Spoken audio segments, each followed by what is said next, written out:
Good morning friends, स्वागत आहे तुमचं आजच्या प्री मार्केट रिपोर्टमध्ये. तर मग चला सुरुवात करूयात आजच्या प्री मार्केट रिपोर्टला आणि जाणून घेऊयात की आज आपल्या स्टॉक मार्केटमध्ये काय होऊ शकतं ते.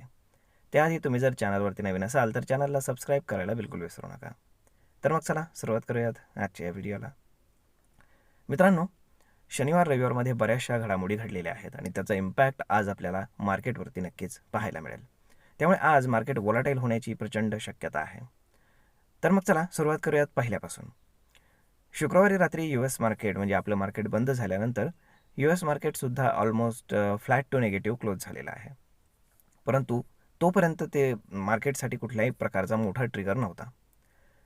परंतु शनिवार रविवारमध्ये ट्रम्पनं काय केलं आहे, जे आता तुम्हा मे बी सर्वांना माहीत झालंच असेल, तरीही सांगतो की ट्रम्पनं काय केलं आहे की जे काही युरोपियन युनियनचे काही देश आहेत, एक 7-8 देश आहेत त्याच्यामधले, तर त्यांनी त्यांची आर्मी ग्रीनलँडवरती पाठवली आहे की जे ट्रम्पला बिलकुल आवडलेलं नाही आहे. आणि त्यामुळे त्यांनी 1 फेब्रुवारीपासनं युरोपियन युनियनच्या त्या देशांवरती 10% एक्स्ट्रा टॅरिफ इम्पोज केलेले आहेत. आणि जर 1 फेब्रुवारीपर्यंत त्या देशांनी ग्रीनलँड USला घ्यायला पाहिजे अशी जर भूमिका घेतली नाही तर 10% 1 फेब्रुवारीपासून लागू होतील आणि 1 जूनपर्यंत जर समजा तरीही त्यांनी डिसिजन घेतला नाही तर 1 जूनपासनं 25% टॅरिफ हे ॲड होतील. म्हणजे तुम्ही विचार करा की या सगळ्या गोष्टी आपण जर पाहिल्या तर ट्रम्प नक्की काय करत आहेत हे कधीकधी त्यांनाही समजतं की नाही, काय बोलतात त्यांनाही समजतं की नाही, काय सांगता येत नाही. त्यानंतर जी EU आहे, तर EU आणि USची जी ट्रेड डील झाली होती तर त्याच्या संदर्भातलं जे फायनल वर्डिक्ट यायचं होतं तर ते सुद्धा आता युरोपियन युनियननं थांबवलेलं आहे. ओके, म्हणजेच काय की युरोपियन युनियनसुद्धा USवरती रिटॅलिएशन टॅरिफ करू शकतं.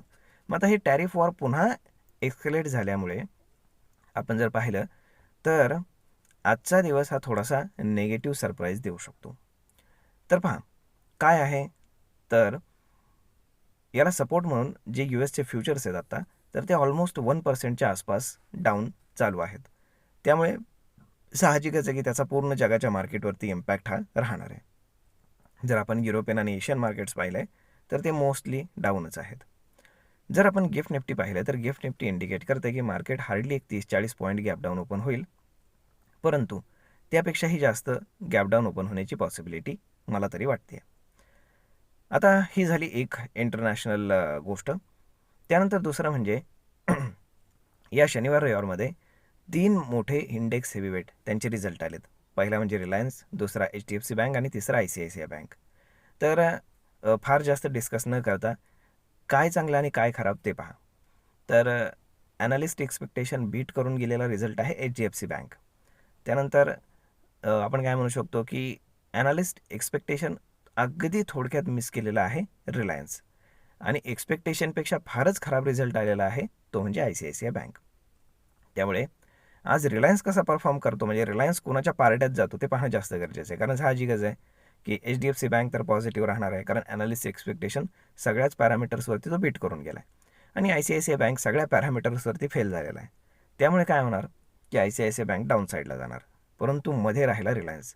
कारण रिलायन्सचा रिझल्ट जो आहे तर तो अगदी थोडक्यात मिस जरी झालेला असला तरी वरनं रिलायन्स ऑलमोस्ट 7 ते 8% डाऊन झालेला आहे ऑलरेडी. म्हणजेच तो रिझल्ट तिथे फॅक्टर्ड इन झाला आहे का, मग शॉर्ट कवरिंग होणार की अजून नेगेटिव्ह स्टॉकला घेऊन जाणार ते पाहणं जास्त गरजेचं आहे. कारण रिलायन्सला डाऊन साईडला सुद्धा ऑलमोस्ट अजून ₹100 सपोर्ट आहे. त्यानंतर हायर साईडला जर पाहिलं तर एक 7-8% स्टॉक डाऊन झालेला आहे. म्हणजेच काय दोन्ही बाजूला जाण्यासाठी रिलायन्सला चान्स आहे. त्यामुळे आता पोझिशन कशा पद्धतीने बनलेल्या आहेत आणि ट्रेडर्स आणि इन्व्हेस्टर काय विचार करतात या सगळ्या गोष्टी त्याच्यावरती डिपेंड आहेत. म्हणजेच काय, रिलायन्स ज्याच्या बाजूनं आज ट्रेड करेल, समजा ICICI बँकेच्या बाजूने ट्रेड केला तर मार्केट खाली जाईल आणि जर समजा HDFC बँकच्या बाजूने ट्रेड केला तर मार्केट फ्लॅट टू पॉझिटिव्ह राहील. तर मग आता आजचा दिवस हा त्यासाठी फार जास्त महत्त्वाचा आहे आणि स्टॉक स्पेसिफिक ॲक्शन मात्र चालूच राहणार आहे. त्यामुळे जर टेक्निकली आपण पाहिलं तर 25,800 आणि 26,000 या ठिकाणी प्रचंड कॉल रायटिंग आहे. त्यामुळे हे जे काही रेजिस्टन्स आहे ते एवढ्या इझिली काही ब्रेक होताना दिसत नाही आहेत. जर आपण पाहिलं डाऊन साईडला तर 25,500 या लेवलला आपल्याला पुट रायटिंग दिसतं, परंतु खूप मेजर पुट रायटिंग दिसत नाही आहे, हे लक्षात घ्या. म्हणजेच काय की बुलिश ट्रेड घेणारे लोक फार कॉन्फिडंट नाही आहेत, परंतु बेरिश ट्रेड घेणारे मात्र जास्त कॉन्फिडंट आपल्याला पाहायला मिळतात. मार्केटमध्ये जर आपण FIS-DIचा डेटा जर पाहिला शुक्रवारचा, तर FISनं मॅसिव्ह सेलिंग केलं होतं 4,000 कोटींच्या आसपास. त्याच्या अगेन्स्ट डोमेस्टिक इन्स्टिट्यूशन्सनं सेम ऑलमोस्ट 4,000 कोटींच्या आसपास बाईंगच केलेलं पाहायला मिळतं. म्हणजेच काय की या सगळ्या गोष्टी जर पाहिल्या तर मार्केटमध्ये कुठलीही पॉझिटिव्हिटी, कुठलीही पॉझिटिव्ह न्यूज किंवा कुठलाही पॉझिटिव्ह सिनॅरिओ नाही आहे, ना ग्लोबली ना लोकली. तर होप सो पाहूयात काय होतं ते. परंतु जर मेजर सपोर्ट जर मार्केटनं ब्रेक केला, 25,500च्या खाली जर डाऊन साईडला मार्केटमध्ये क्लोजिंग आलं, तर फर्दर डाऊन साईड आपल्याला पाहायला मिळू शकते. आणि जर मार्केटला ॲटलिस्ट कन्सॉलिडेट करायचं असेल तर मार्केटला 25,800च्या आसपास जाऊन तरी ॲटलिस्ट क्लोज करायला पाहिजे. जर तिथे 25,800पर्यंत जर जाऊन मार्केट क्लोज होऊ शकलं एनी केसमध्ये, तर मार्केट 26,000पर्यंतचा अटेम्प्ट करू शकतं आणि तिथनं पुन्हा आपल्याला रिजेक्शनच पाहायला मिळेल, हे मात्र खरं. आता सगळ्यात मोठा आणि महत्त्वाचा इव्हेंट आहे तो म्हणजे 1 फेब्रुवारीला आहे बजेट, आणि त्याला आता थोडेच दिवस राहिलेत.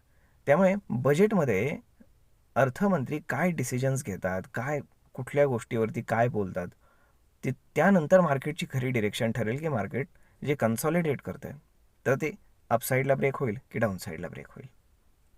तर पाहूयात काय होतं ते. तोपर्यंत तुम्हाला आजचा हा भाग, ही माहिती, हा व्हिडिओ तुम्हाला कसा वाटला हे तुम्ही आम्हाला कमेंट करून नक्कीच सांगा. आणि जर आवडला असेल तर आपल्या जवळच्या मित्रमंडळींसोबत देखील हा व्हिडिओ तुम्ही शेअर करायला विसरू नका. धन्यवाद.